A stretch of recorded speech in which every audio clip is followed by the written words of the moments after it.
Just saying, I hear it all the time. And I go, looks like you just overstretched the tissue. Let me do a test. When you flex it, yep, it's right there. When they try to bend their elbow and I resist it, they go, yes, that pinpointed, it's right there, that spot. And the median nerve sits right in the aponeurosis of the biceps. They might have been diagnosed with carpal tunnel when they have medial epicondylosis. So we're going to test the flexors, the pronator teres, the bicipital aponeurosis. We're going to test the most commonly injured muscles in and around. That's not even attaching to the medial epicondyle. But you know what?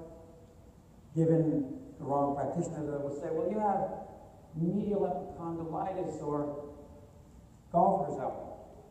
I don't even golf. How can I have a golfer's elbow?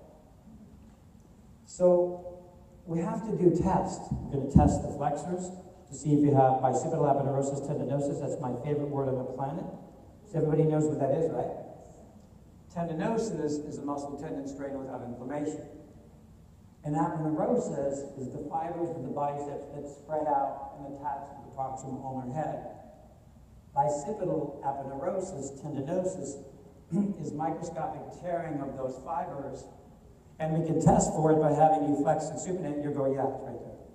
But never, can I get one of my tears to grab me some water? Never treat a strain unless you release the muscle belly. Because when it hurts there, what do they want you to rub? Oh, see, you know, can you rub that spot? Don't do it.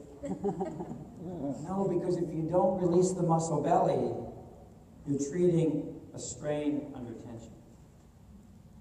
So if it's in the flexors, we've got to release the flexors and then treat the flexor tendinosis. If it's in the pronator teres, we've got to release the pronator teres and then treat the tendinosis. If it's in the extensors, we've got to release the flexors and relax the extensors. If it's in the supinator, we've got to treat the pronators to relax the supinator. You got to balance out the tissues first. This research on tendinosis was so well received that Eric Dalton asked if I would put that chapter in his Dynamic Body book. And when you're with people like Liebenstein and all these world-renowned chiropractors and osteopaths and physios and podiatrists, it's an honor just to have my name on that book. But he said the world needs to know the difference between tendon tension, tendinitis, which is rarely seen by the massage therapist, by the manual therapist, and the most commonly conditioned tendinosis.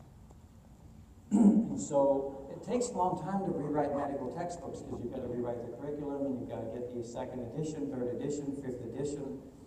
So it's taking time for manual therapists to know the difference, to know that we can release frozen shoulders and frozen hips, to know that we can treat tendinosis in one session and it'll never come back if you stretch the tight and strengthen the weak and eccentrically reinforce our therapy treatments.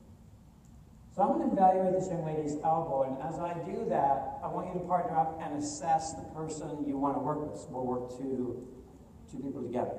So I get a TA up here. Now everything I do is going to be on that big screen.